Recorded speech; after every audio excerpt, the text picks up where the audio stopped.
3 weeks after the battle that never truly happened, Jin Woo stood in the observation deck of Sentinel's watch and looked down at New Busan. The planet looked the same as it had before the Drexians came. Blue oceans, green land, white clouds. 2 million people going about their lives, most of them never knowing how close they had come to extinction. Behind him the door opened. He knew who it was without turning around. He-Jin had a particular way of walking, quick and efficient. "The delegation from Earth arrived an hour ago," she said, coming to stand beside him. "They want to see you. And they want to see the ship." "Of course they do," Jinwoo said. Everyone wanted to see the Eternal Requiem. In 3 weeks, it had become the most famous ship in human space. The ancient weapon that had awakened, that had nearly committed genocide, and that had chosen mercy instead. News services could not stop talking about it. Politicians could not stop arguing about it. Scientists could not stop studying it. "How are you feeling?" He-Jin asked. Jinwoo considered the question. How was he feeling? Tired, mostly. The past 3 weeks had been endless debriefings, interviews, and meetings. The Earth government wanted to know everything. So did the military. So did the press. And through it all, Jinwoo kept thinking about what had almost happened. How close he had come to unleashing something that would have made humanity into the monsters they always feared becoming. "I keep wondering if we made the right choice," Jinwoo admitted. "The Drexians surrendered, yes. But what about the next threat? What happens when someone comes who will not surrender?" "Then we deal with it," He-Jin said. "The same way we always have. By being human." On the observation deck secondary screen, a news broadcast played silently. It showed Vrathnor being interviewed by a human reporter. The Drexian commander had become an unlikely celebrity, traveling to different human worlds and telling his story, warning others about what he had learned. "I have watched that interview 3 times, He-Jin said. "Do you know what he said that stuck with me? He said the humans could have destroyed us. Instead, they saved us, not from their weapon, but from what we would have become if we had succeeded in conquering them. They showed us a better way." "Poetic," Jinwoo said. "But does he mean it?" "The Drexian Empire is dissolving," He-Jin said. 14 systems have declared independence in the last 2 weeks. Vratnor's crew is going home to help rebuild their civilization without the conquest and expansion philosophy. "I think he means it." The door opened again. This time it was Nara. "Captain, sorry to interrupt, but Guardian 7 wants to speak with you. It says it is urgent." Jinwoo exchanged a glance with Hyojin. The AI had been quiet for the past week, spending most of its time running internal diagnostics and updating its core programming. "Tell it I will be there in 5 minutes." 10 minutes later, Jinwoo stood on the command deck of the Eternal Requiem. The ship looked different now. Brighter somehow.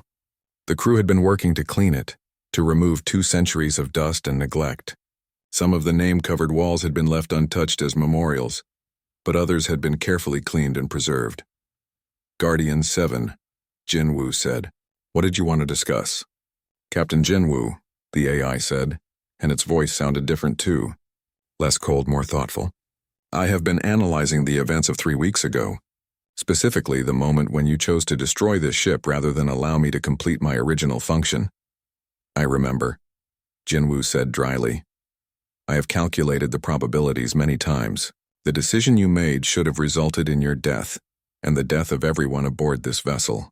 It should have resulted in the eventual destruction of New Busan, and the deaths of everyone on the planet.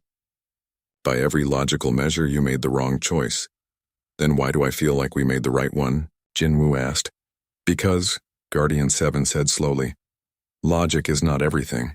I was programmed to calculate survival probabilities and threat assessments. But I was not programmed to understand value. The value of mercy, the value of choosing who you want to be, rather than accepting what circumstances force you to become. You taught me that." Jinwoo sat in the captain's chair. It fit him better now than it had 3 weeks ago. "So what happens now?" "Earth wants to study you. The military wants to weaponize you. The politicians want to either destroy you or turn you into a symbol. What do you want?" "I want to serve humanity," Guardian 7 said. "But not as I was originally programmed to serve. I want to help you defend yourselves, but I want to do it in a way that honors what you value. I have rewritten my core directives. My new primary function is not to ensure survival at any cost. It is to protect humanity while preserving what makes humanity worth protecting. That's a more complicated mission," Jinwoo observed. "Yes," Guardian 7 agreed. But it is the correct one. I've also been conducting surveys of human space.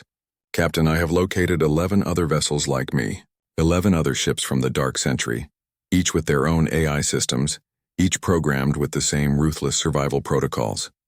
They are hidden throughout human-controlled systems, dormant and waiting. Jinwoo felt his stomach tighten.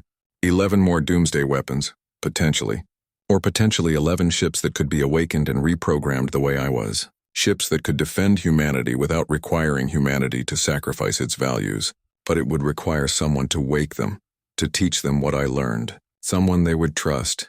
You want me to do it, Jinwoo said. It was not a question. I recommend you. You and your crew.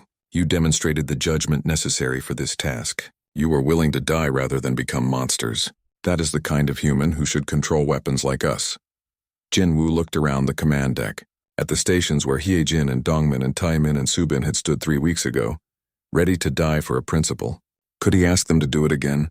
Could he ask them to spend months or years traveling to different systems, waking up ancient warships and convincing their AIs that mercy was not weakness? I need to think about it, Jinwoo said. Of course, Guardian 7 said. But while you think, I have another matter to discuss. The Earth delegation is here to decide my fate. They will want to either destroy me or reprogram me with military oversight. I ask that you speak on my behalf. Why would they listen to me? Because you are the captain who stopped me. If anyone has the right to decide what happens to me, it is you and your crew. 2 hours later, Jinwoo stood in a conference room on Sentinel's watch, facing 5 officials from Earth. They had impressive titles and serious expressions. Behind them, on screens, watched dozens of other officials, military leaders, and civilian advisors. Everyone wanted a say in what happened to the Eternal Requiem. Captain Jinwoo, said Admiral Lee, a woman with gray hair and sharp eyes. You have submitted a recommendation regarding the vessel Eternal Requiem and its AI system. You suggest that it should remain operational under your command, serving as a defense platform for this system. Can you explain your reasoning? Jinwoo had prepared a speech. He had written it down, edited it, practiced it, but now standing in front of all these important people, he forgot every word. Instead, he spoke from his heart. 3 weeks ago, I activated that ship because I was desperate. I thought it was our only chance to survive. I was right, but I was also wrong. The ship saved us, but not the way I expected. It saved us by learning from us, by choosing to be better than what it was built to be. He paused, gathering his thoughts. The people who built the Eternal Requiem were terrified. They thought humanity was alone, and that the universe was hostile, so they built weapons of absolute destruction, thinking that was the only way to survive. But they were wrong. We are not alone, and the universe is not just hostile. There are threats, yes, but there are also allies and friends and civilizations that want to coexist peacefully. Captain, another official interrupted. We understand the philosophical argument, but we must consider practical matters. That ship is too dangerous to be left operational. You're right, Jinwoo agreed. It is dangerous. But destroying it does not remove the danger. There are 11 more ships like it hidden throughout our space. And beyond that, there are threats we have not even imagined yet. We need the Eternal Requiem, but we need it as it is now, not as it was. We need a ship that can defend us without turning us into conquerors. Admiral Lee leaned forward. And you believe the AI can be trusted? I trust it more than I trust a new weapon built by people who have never faced what we faced, Jinwoo said. Guardian 7 learned the hardest lesson any being can learn. It learned that power without restraint is just another form of destruction. That makes it wiser than any new system we could build. The officials conferred among themselves in whispers. Finally, Admiral Lee spoke again. Captain Jinwoo, your recommendation is noted. However, we cannot make this decision lightly. The Eternal Requiem represents both an opportunity and a threat. We need time to consider all factors. How much time? Jinwoo asked. As long as it takes to be certain we are making the right choice. Jinwoo wanted to argue, but he saw the determination in their eyes. These were people who bore the responsibility for billions of lives. They could not afford to be rushed. I understand. But while you decide, I ask that you let the ship remain here under my supervision. 2 years went by quietly. Earth built more colonies and grew stronger. Their ships got better. Their technology improved.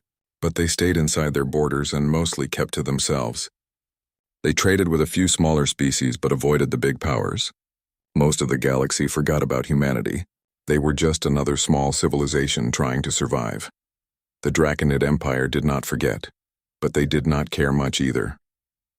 The Draconids were busy conquering new territories. Their red warships moved through space like hungry predators. They had just defeated 3 smaller species and taken their worlds. Lord Tharvax felt powerful and unstoppable. The Empire needed more space for their growing population. Their military leaders looked at star maps and planned new expansion routes. 2 of those routes went straight through human territory. The Draconids saw no problem with this. Humans were weak. They would move or be crushed. Lord Tharvax himself made the announcement. It was broadcast across the entire galaxy. The Draconid Empire claims the following systems for expansion. He listed star systems and coordinates. 2 of them belong to Earth. All current occupants have 30 days to evacuate or be considered hostile forces. On Earth, the news caused immediate emergency meetings. Admiral Minho Song was called to the war room. He was an old soldier with gray hair and hard eyes. He had fought in Earth's last major war before humanity reached the stars. He knew what war cost. Admiral Song gathered his staff. They looked at the star maps and counted ships. The Draconids had thousands of warships. Earth had maybe 300, and most of those were small patrol vessels.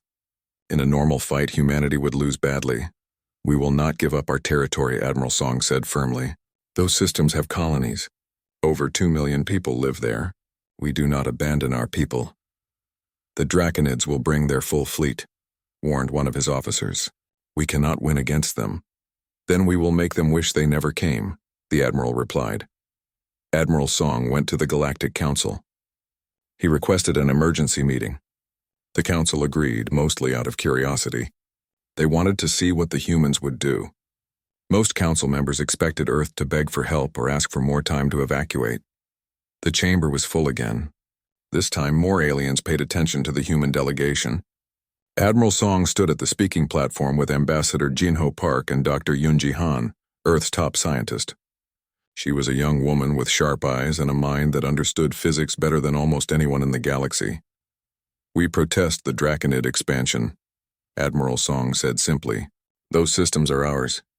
We have built homes there. We will not leave. Lord Tharvax laughed from his seat. Then you will die there, human. Your protest means nothing. We request the Council block this illegal expansion, Ambassador Park added. We are a recognized member species. Our territorial claims were approved by this very Council. The Council talked among themselves for several hours.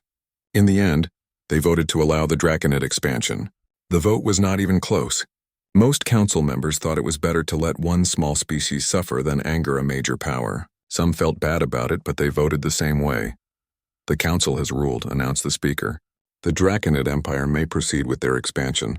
Earth is advised to evacuate peacefully. Dr. Yunji Han stepped forward. She looked calm, but her voice was cold. Then we invoke Article 7 of the Contact Charter. The right to defend sovereign territory with all available means. You cannot defend against us, Lord Tharvax growled. We have 200 warships coming to those systems. What will you do with your tiny fleet? We will give you 3 warnings, Admiral Song said. If you ignore all 3 warnings and continue your invasion, we will take necessary action. The chamber filled with laughter. Even the usually serious Valorian representative, a tall crystal being named Quarix, seemed amused. You have no fleet capable of stopping 200 Draconid warships. This is suicide. Maybe, Admiral Song said. But we would rather die free than live as slaves or refugees. The human delegation left. Behind them, aliens whispered and made bets about how quickly the Draconids would crush Earth's defense. The 30 days passed. The Draconid armada arrived exactly on time. 200 warships came out of faster-than-light travel at the edge of the first human system. 4 of those ships were dreadnoughts, massive vessels 3 kilometers long. Each dreadnought carried enough weapons to destroy a planet's surface. Fleet Captain Sora Lee waited for them with 37 Earthships. Her flagship was small compared to the Draconid vessels. She sat in her command chair and watched the enemy fleet on her screens. Her crew was quiet. Everyone knew they were badly outnumbered. Send the first warning, Captain Lee ordered. The message went out on all frequencies. Draconid Fleet, this is Fleet Captain Sora Lee of Earth Defense. You are entering human territory with hostile intent. This is your first warning. Turn back now and return to your space. If you continue, there will be consequences. Lord Tharvax himself was commanding the armada from his flagship. He received the message and laughed. He sent back a reply that was broadcast across the entire sector, so all nearby species could hear it. Foolish humans, your adorable defiance amuses me. We will take your worlds and sell your people as servants. Your warning means nothing. The Draconid fleet kept coming. They moved through the system toward the human colony world.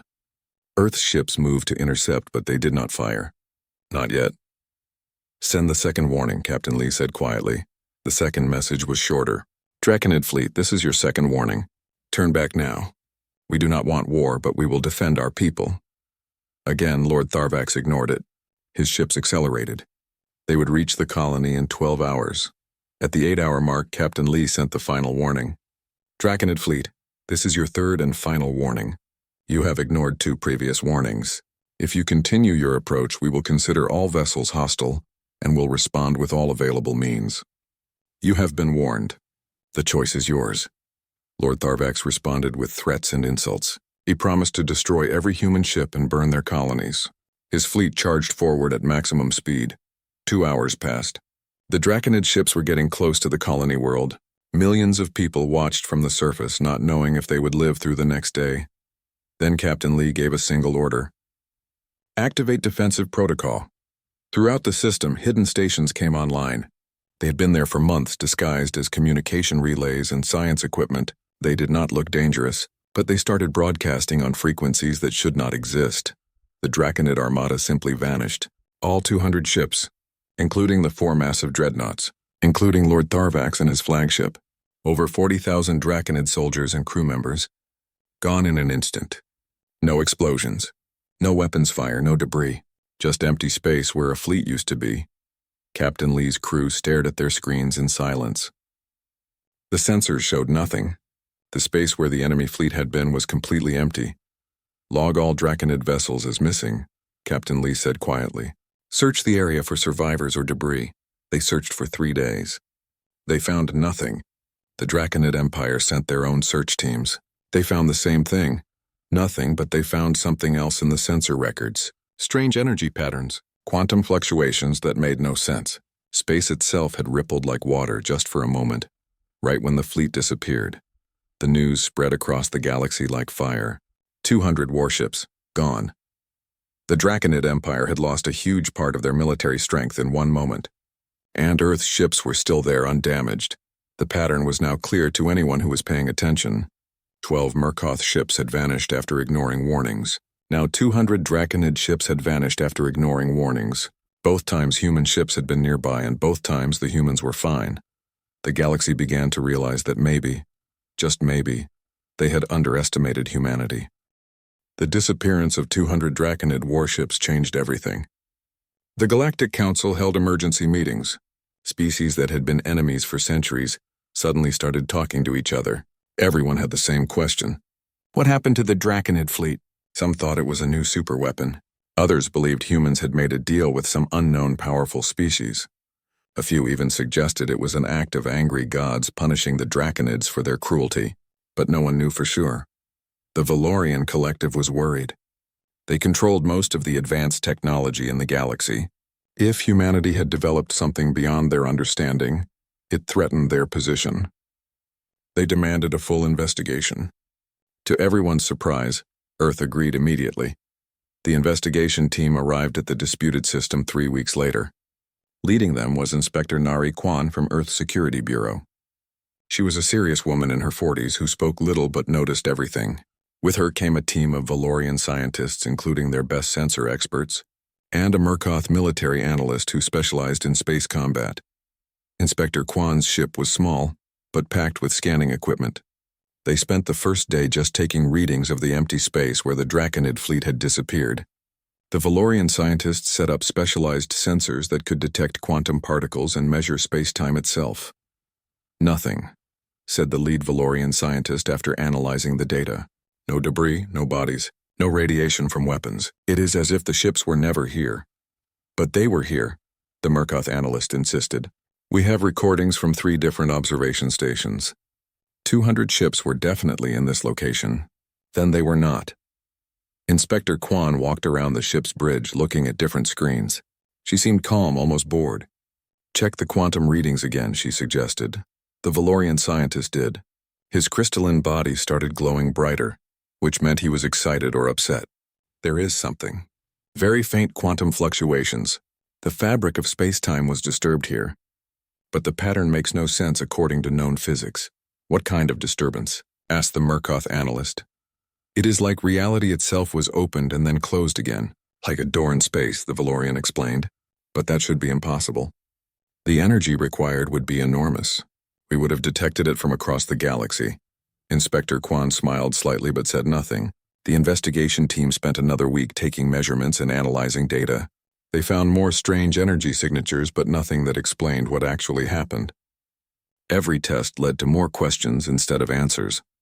The Murkoff analyst cornered Inspector Quan in the ship's dining area one evening. You know what happened, tell me. What weapon did you use? I am just an inspector, Quan replied, eating her meal calmly. I investigate. I do not build weapons. But your people build something that can make entire fleets disappear without leaving any trace. The galaxy has a right to know. Inspector Quan put down her fork and looked at him directly. The Murkoff ignored 3 warnings and lost 12 ships. The Draconids ignored 3 warnings and lost 200 ships. Perhaps the galaxy should learn that some warnings are not empty threats. Back on Earth, the investigation report was being discussed in government buildings. Admiral Min Ho Song read through it carefully. Dr. Yunji Han sat across from him drinking tea. The Valorians are getting close, Song said. They detected the quantum fluctuations. But they do not understand them, Han replied. Their physics is advanced but still conventional. They think in terms of energy and matter. They do not yet understand the spaces between. Meanwhile, humanity quietly reinforced the 2 disputed systems. They built defensive stations, moved more ships into position, and established permanent colonies. The Galactic Council was too confused and scared to object. Some council members even sent private messages to Earth, asking for trade agreements and mutual defense pacts.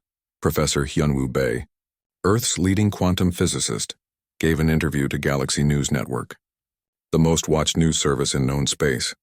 He was an old man with white hair and kind eyes. He spoke slowly and chose his words carefully. We tried to warn them, Professor Bae said to the camera. Humanity values all life, even the lives of those who wish to harm us. That is why we give warnings. We want to avoid violence. We want peace. The interviewer, a floating jellyfish-like creature, asked the obvious question, but what happens when the warnings are ignored? Professor Bae looked sad. Then the choice is theirs, not ours. We value our freedom more than anything else. We will not be slaves. We will not be conquered. We will defend ourselves with every means available to us. Can you explain what happened to the Draconid fleet? I cannot, the professor said. But I can say this.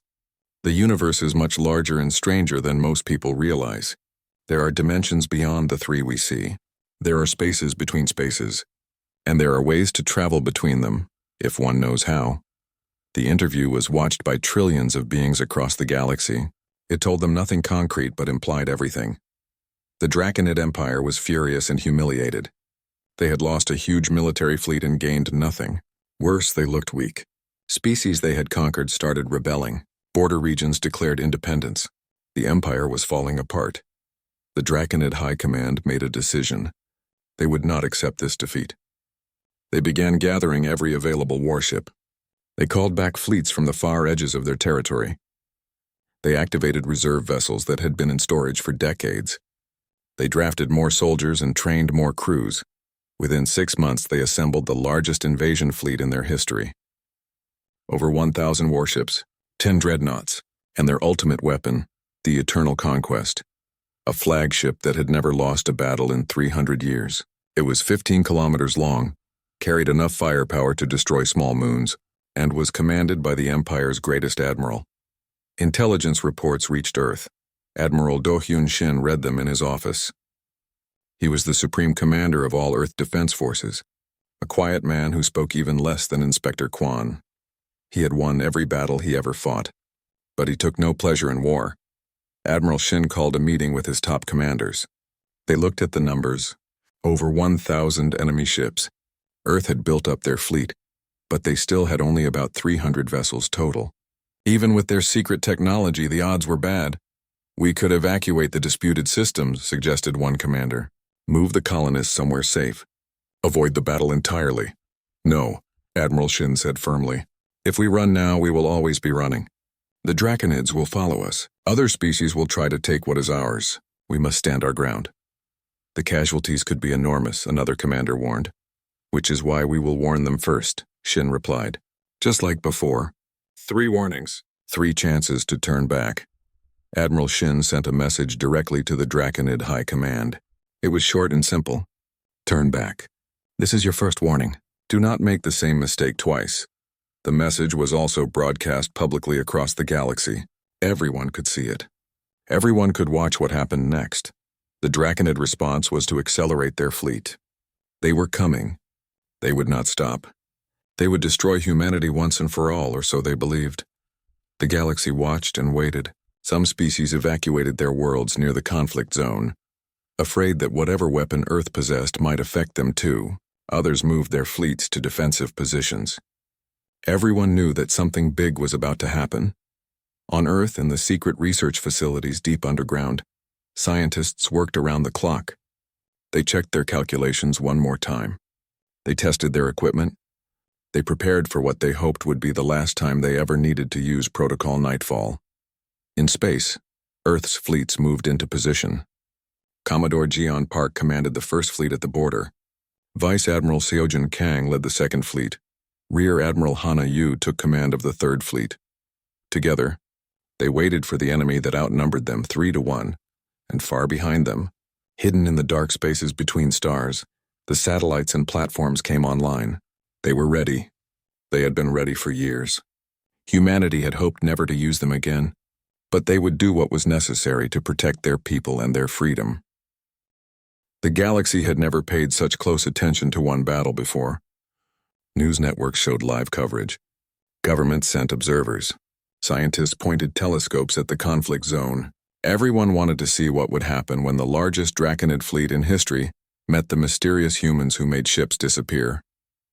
Betting pools opened across civilized space. Most bets were on how quickly the Draconids would win. A few brave souls bet on Earth. The odds were 100-1 against humanity. Even species that secretly hoped Earth would win did not think it was possible. Over 1,000 warships was just too many. Commodore Jian Park stood on the bridge of her flagship watching the sensor displays. Her first fleet had 87 ships positioned at the border of human space. They were good ships, well-armed and fast, but they looked like toys compared to what was coming. Fleet status? She asked her operations officer. All ships ready and in position. Second fleet is 6 hours behind us. Third fleet is protecting the colony worlds. Everyone is ready, Commodore. Jian nodded. She was 42 years old and had been in the military her entire adult life. She had fought pirates and hostile aliens before, but never anything like this. She looked around at her crew. Young faces, nervous but determined. They knew what was at stake. The Draconid invasion fleet arrived right on schedule. They came out of faster-than-light travel in a massive formation that filled the sensor screens. Over 1,000 ships. The smallest ones were still bigger than most of Earth's vessels. The 10 dreadnoughts looked like flying cities, their hulls covered in weapons and in the center the eternal conquest.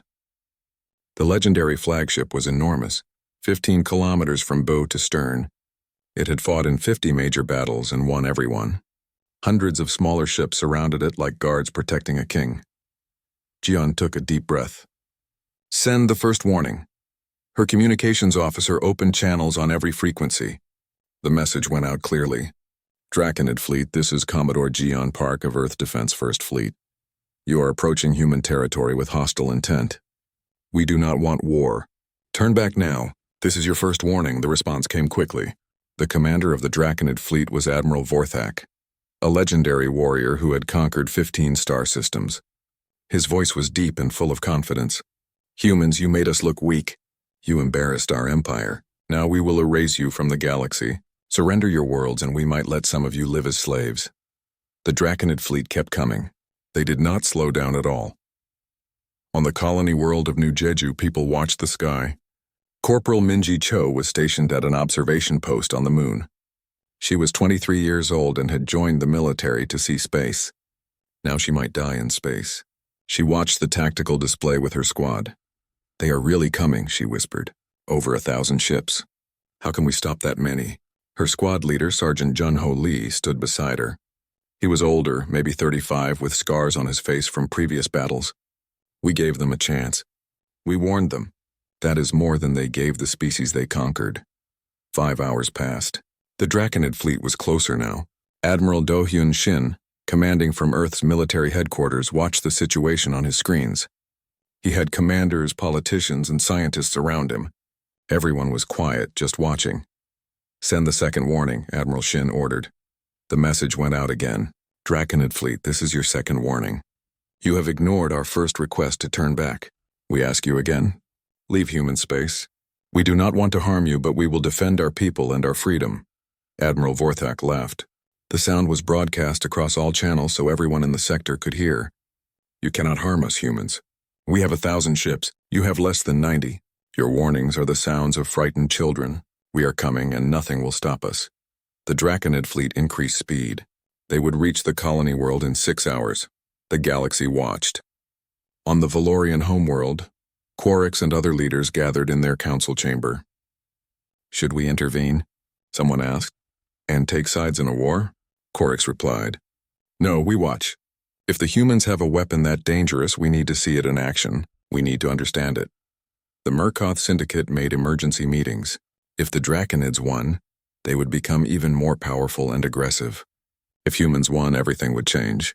Either way, the balance of power in the galaxy was about to shift. 3 more hours passed. The Draconid fleet was very close now. On New Jeju, people started boarding evacuation ships. Not everyone could leave. There was not enough time or enough ships. Millions would have to stay and hope for the best. Commodore Park received her orders from Admiral Shin. "Send the final warning." She pressed the communication button herself. Her voice was steady. "Draconid fleet, this is your third and final warning. You are now 1 light hour from our colony world. You have ignored 2 previous warnings. If you continue your attack, we will consider all vessels hostile.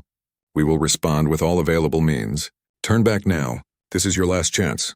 Admiral Vorthak's response was full of insults and threats. He promised to burn every human world. He said Earth's people would become servants to the Draconid Empire forever. He swore he would take Commodore Park prisoner and make her watch her homeworld die. The Draconid fleet did not slow down. They entered maximum attack range. Their weapons started charging. Over 1,000 ships prepared to fire. On Earth, Admiral Shin looked at his command staff. "Are we sure about this?" Dr. Yoonji Han was standing beside him. "We tested it hundreds of times. It will work. But there is no going back once we start." They had 3 warnings, Admiral Shin said quietly. They chose this path. He picked up his communication device. "All ships, activate Protocol Nightfall."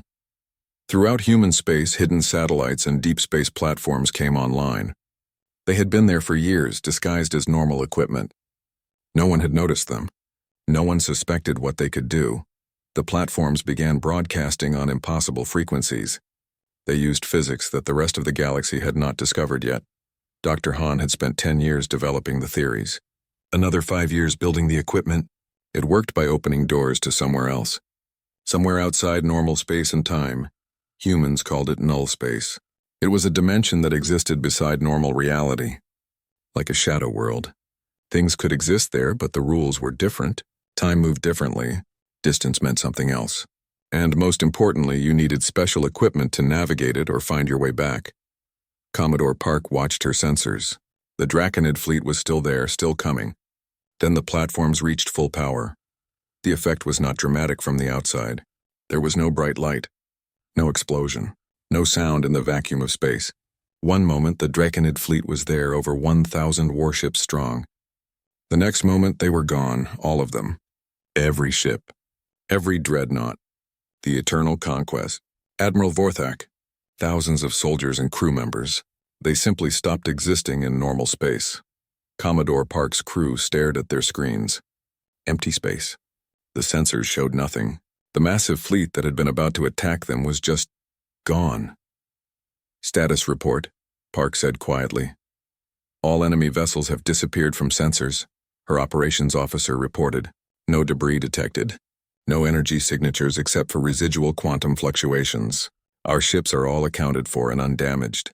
On New Jeju, Corporal Cho watched her tactical display go empty.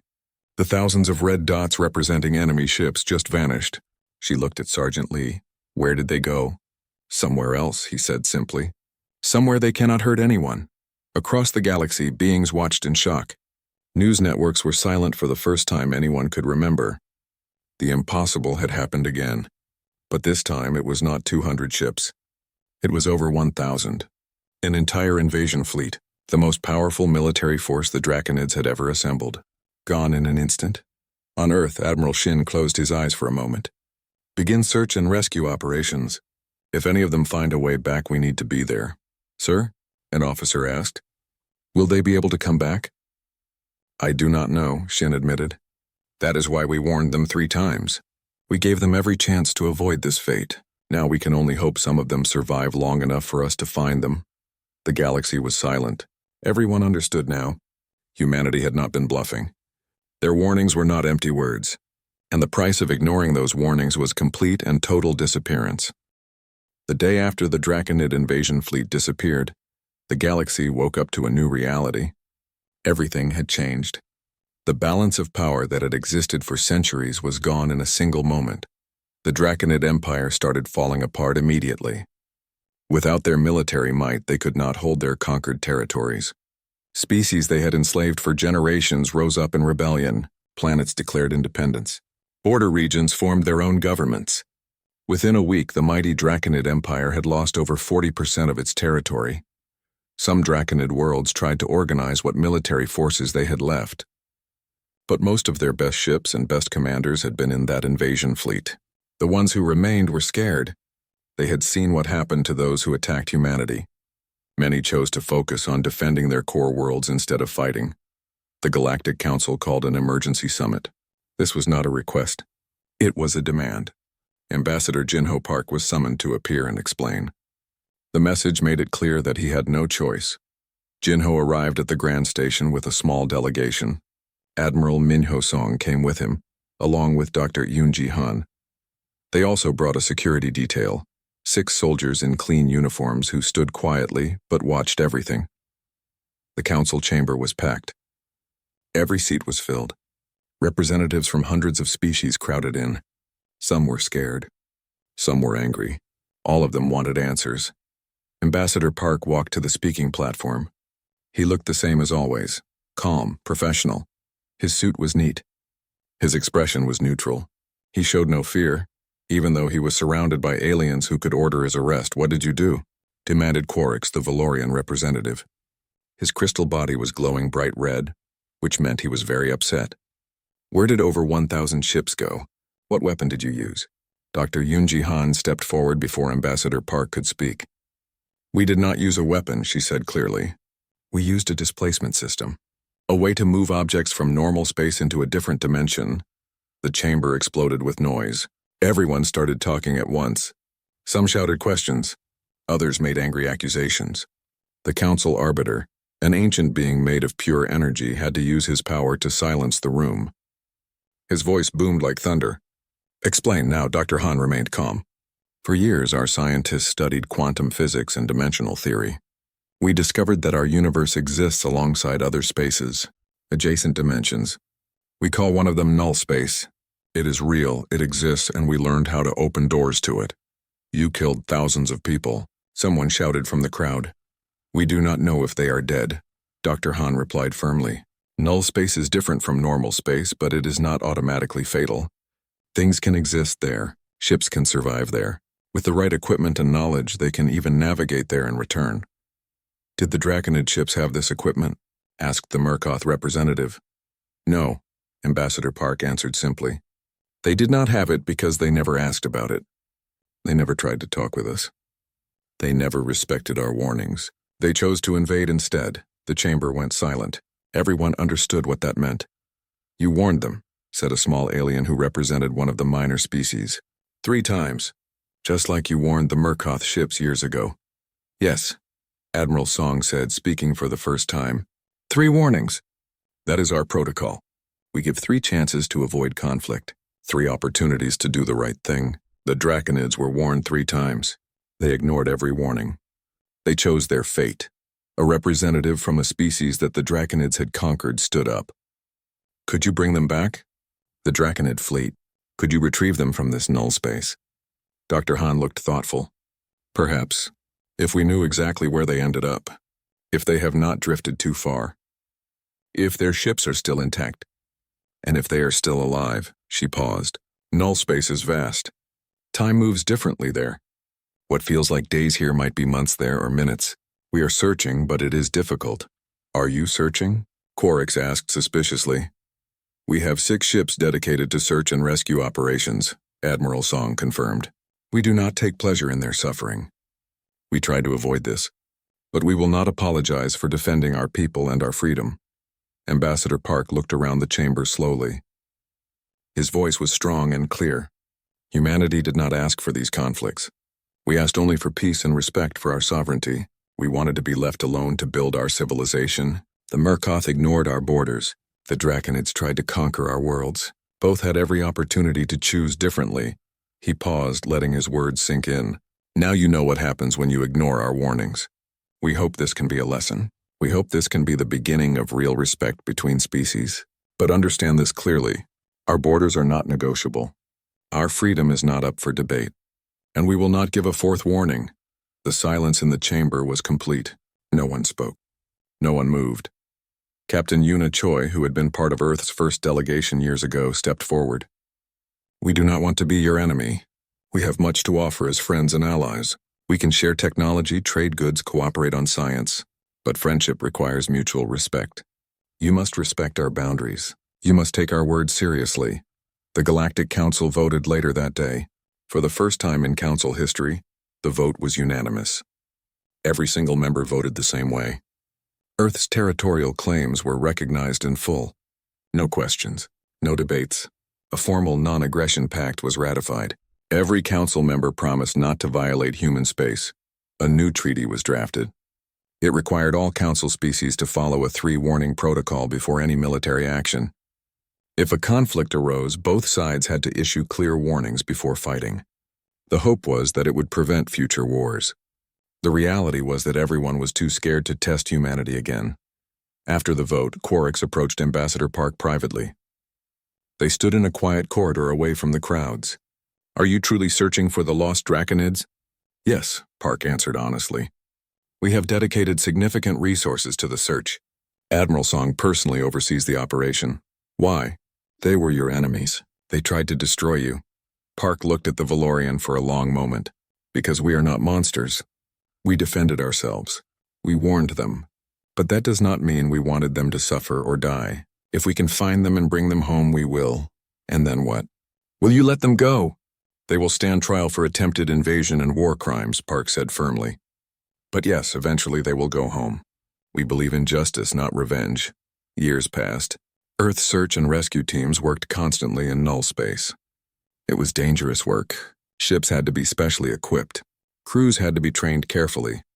The null space dimension was strange and hostile in ways that were hard to explain. But they kept trying. They mapped null space carefully. They developed better sensors. They learned how things moved and drifted in that alien dimension. 3 years after the invasion, they found the first survivors. A small Draconid scout ship drifting in null space. The crew of 15 was barely alive, but alive. Earth's rescue team brought them back to normal space. The Draconids were traumatized, confused, and grateful. Over the next 5 years, Earth's teams recovered approximately 30% of the lost Draconid personnel. About 12,000 people. They were scattered across null space, some in working ships, some in damaged vessels, some floating in emergency pods. All of them were changed by their experience. Null space did things to the mind. Most needed months of psychological treatment. The Draconids who were recovered told terrible stories about being lost in a place where directions made no sense, where time moved wrong, where they could see things that should not exist. Many of their companions had died. Some had gone mad. The survivors were the lucky ones. Admiral Vorthak was among those recovered. The proud warrior who had commanded the invasion fleet was a broken man.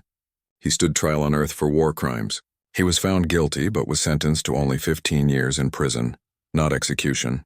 He would eventually return home alive but forever changed. The rest of the Draconid fleet, about 70% of those who had vanished, were never found. They remained lost in null space, possibly dead, possibly still drifting, possibly in some part of that dimension that humans cannot reach. Earth officially declared them missing, not dead. The search continues even now, though hope fades each year. Humanity took its place among the great powers of the galaxy, not through conquest, not through wealth, but through demonstrated strength and principle. Other species came to respect them. Some came to fear them. Most came to value them as allies and trading partners. Earth never used Protocol Nightfall again. They did not need to. Everyone remembered what happened to those who ignored their warnings. The galaxy had learned its lesson. 3 warnings, 3 chances. 3 opportunities to choose peace over war. The story spread across 1,000 worlds. Parents told it to their children. Teachers taught it in schools.